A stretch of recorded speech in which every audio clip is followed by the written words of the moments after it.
Hi, welcome to Vegan Business and Marketing Tips for cafes, restaurants, cloud kitchens, home bakers, and chefs. If you're vegan and you either own or plan to start a vegan food business, and you'd like to do this in a joyful, peaceful, deeply fulfilling way, then you're in the right place. I'm Susmitha Veganosaurus, and I'm so glad you're here. Let's kick off this episode with an inspiring message from someone who's taken my guidance and applied exactly what I'm teaching you in this limited series podcast. Hi, I'm Aditya Fernandez, and I'm an artist and a graphic designer. I took guidance from Susmitha to help me in navigating a situation where a client, who was also a friend, was being unrealistic with timelines and expectations. After talking with Susmitha, I understood the importance of having a contract and not being afraid to speak up when a boundary is being crossed, even if the client is a friend. The project that I was working on was meant to take 3 to 4 months. It ended up being about 18 months, which is when I contacted Susmitha. I'm happy to say that within 3 to 4 weeks of speaking with her, I had completed the project and received all payments. Thanks, Susmitha. You were super helpful. When you're a vegan entrepreneur, you're part of a larger conscious ecosystem. It's a business ecosystem. So basically, you're part of a community. Collaborations are beneficial not only to you and the other people you're working with, but also for the movement overall, the community overall. Collaborative projects are not only fun to do, they can be quite fulfilling, enjoyable, working with a different business owner and then bringing something into life together. It's a very beautiful feeling. Sometimes this could be in terms of partnering on a project with another business owner who runs a very similar business to yours. But also it could mean hiring people from the community. Like, say, getting a freelancer to design your website or your menu, someone to do the photography for you, your logo, things like that, for example. Things which you yourself either might not have the bandwidth to do, or which you feel like, you know what, I can do this, but my time is spent better elsewhere on my business, and I can hire somebody who's more talented or who's better at this to get them to be a part of the project.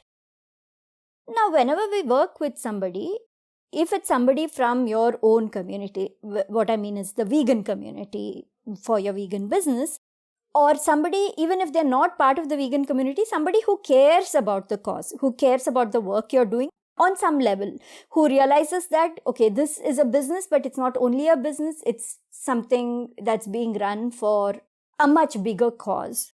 There is so much more involved in this business and I care about it.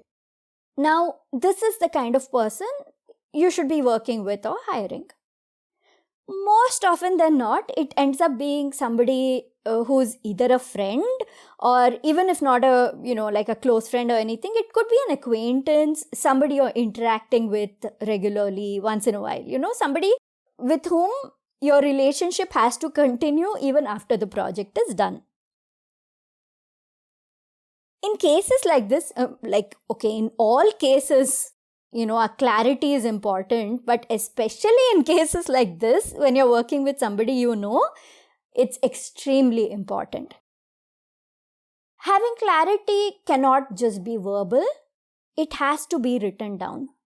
It could be in the terms of a proper legal contract, depending on who you're working with, or it could also be a memorandum of understanding between both of you. That's also a legal contract, but like a mini one where it's just an understanding. You're not registering it and stuff like that. You know that nobody's going to sue someone. You have that kind of a relationship.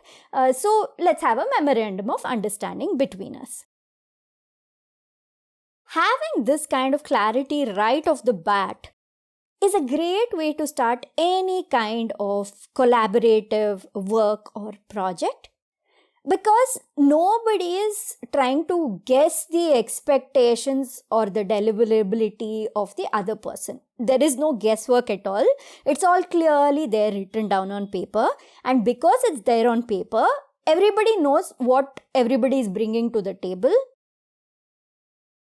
So that results in a smoother movement, for the project itself. It gets done in a much more low friction way. I won't say it's zero friction, because we're all human beings. So regardless of if you're vegan or not, or whatever, right?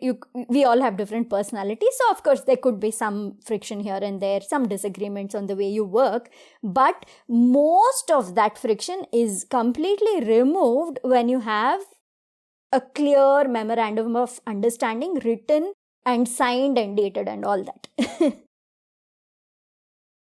When you don't have unrealistic expectations, because it's there on paper, only that's realistic. Anything beyond that is not realistic. So when you don't have unrealistic expectations, then nobody is resentful. Otherwise, it does lead to bitterness and resentment, and one party thinking like, I did so much, but still, I'm not being respected by the other party, or the other party thinking, oh, I paid so much, but they're not doing only enough.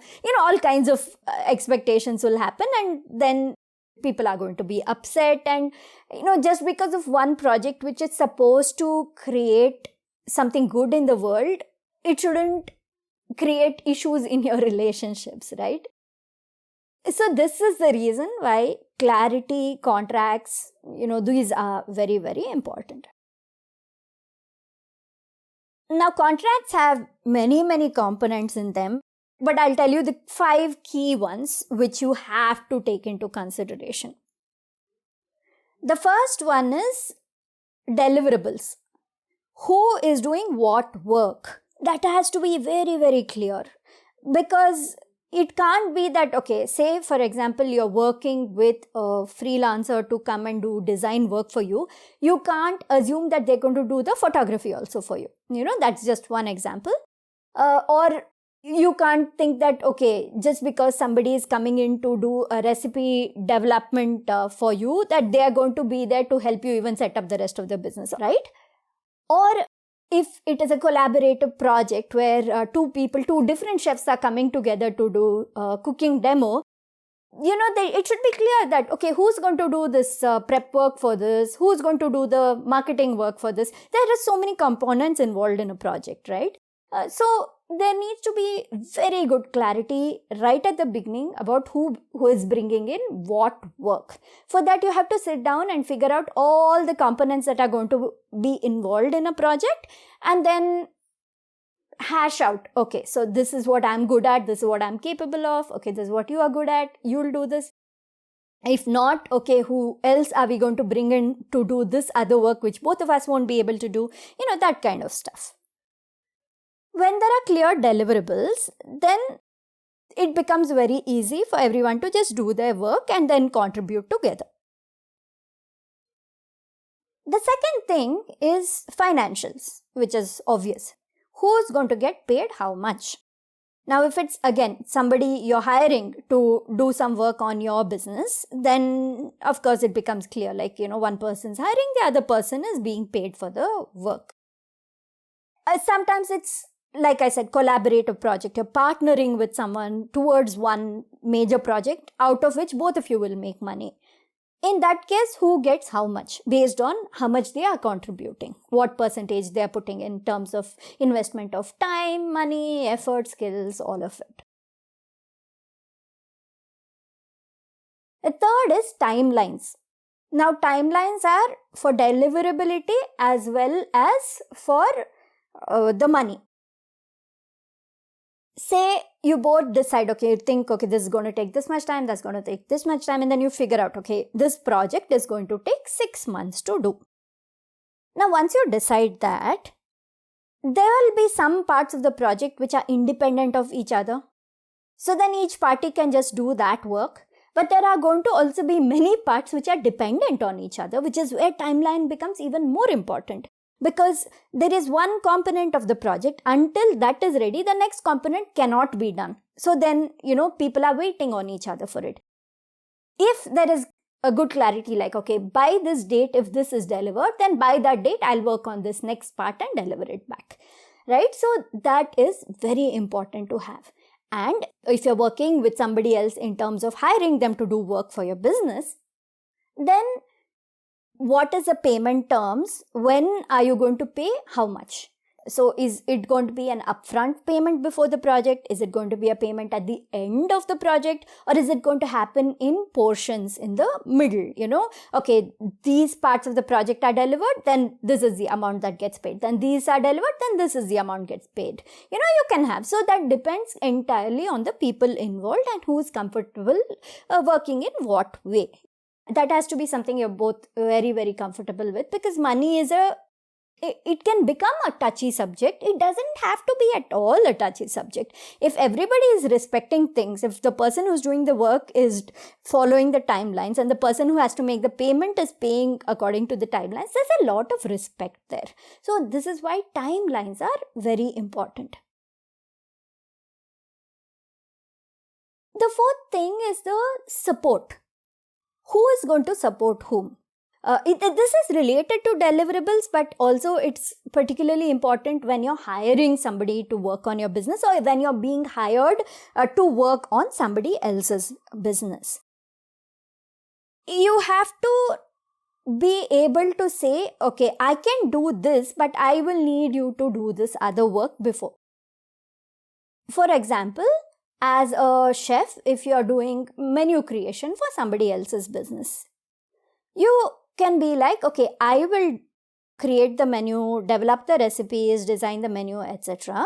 But you will need to provide me the ingredients, you'll need to provide me the place to work on it, you need to provide me the people to train or to help while I'm doing this, in terms of doing the prep work and stuff. So these are so many components, right? So there needs to be a lot of clarity there on what support is being provided for the person to be able to work, and if not, then they won't be able to work. And finally, the exit clause.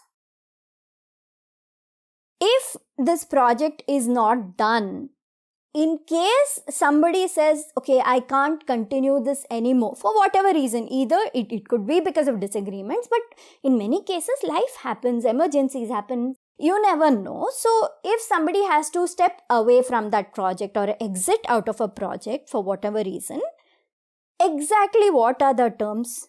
Like, okay, they've put in this much work, so how much of the money should they get? Or if they put in only a certain amount of work and leaving the burden of the rest of it on someone else, should they really be getting the whatever percentage they had originally discussed? That kind of stuff.